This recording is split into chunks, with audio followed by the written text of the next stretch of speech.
Hello, my name is Ian Duis, and this is my material science final project. In this project, I'm going to cover the interesting properties of the material nitinol.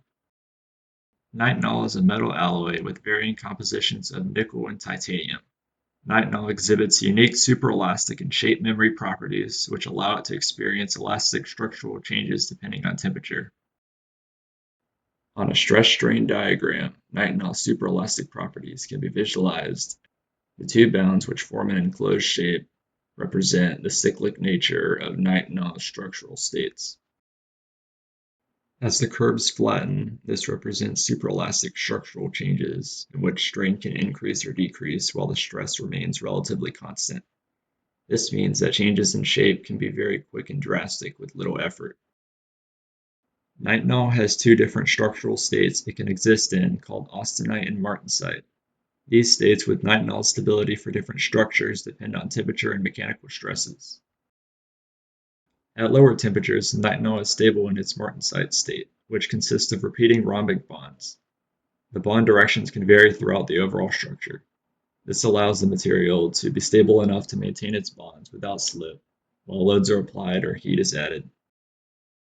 Therefore, it's observed that non-extreme mechanical and thermal stresses functionally follow elastic behavior, all able to return to the original set structure under the proper conditions.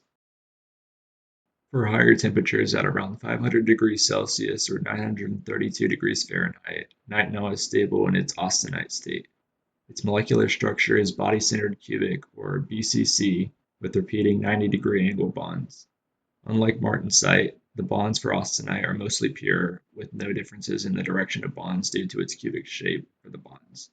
This makes the state act as the permanent structure for nitinol, which allows any shape to be effectively set. This set shape is observed at lower temperatures as the default shape that nitinol forms to when heated. To demonstrate nitinol's properties, I purchased a sample of it to experiment with how it changes to heat for different shapes that I set. As you can see, nitinol is highly elastic, able to be bent and reshaped very easily into whatever shape you'd like. With my sample being a thin wire, I decided to record some of the clips in the dark with a flashlight so the structure of the sample is more defined. In this clip, you can see that I'm able to completely unwind and straighten the sample of nitinol I had. For this experiment, I wanted to demonstrate how nitinol structure changes whenever it's heated. To set up this experiment, I decided to use a flat, wide pan in order to increase the visibility of the nitinol sample and increase the surface area in which the nitinol can contact for heating. I decided to heat up water, filling the pan with a thin layer in order to increase the visibility of contact between nitinol and water. I set the stove to simmer the water, which turned out to be slightly less than the medium temperature setting. With the set austenite state being perfectly straight, I initially decided to just bunch up the sample to see what happens when it was heated. Once the water was simmering, I set up my camera to record myself putting the sample into the water.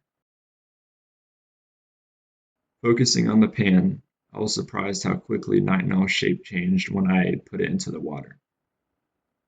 You can see that it straightens out depending on the contact location. Looking at the resulting shape with the flashlight, I realized how significant the austenite state for nitinol was, in which the sample became nearly perfectly straight after a short contact time with the water.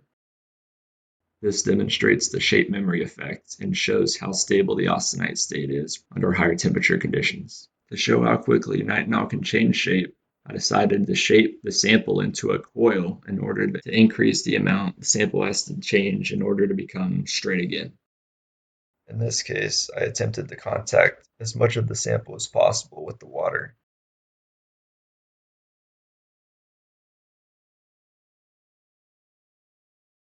It changed shape so quickly that it was stuck on the side of the pan, as it couldn't fit into the entire space. As you can see, straight sections of the nitinol are separated by sharp bends, which resulted from me selectively contacting different regions of the coil into the water.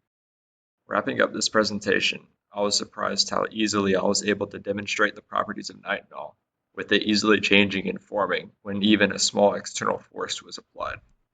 This is the end of my material science project video.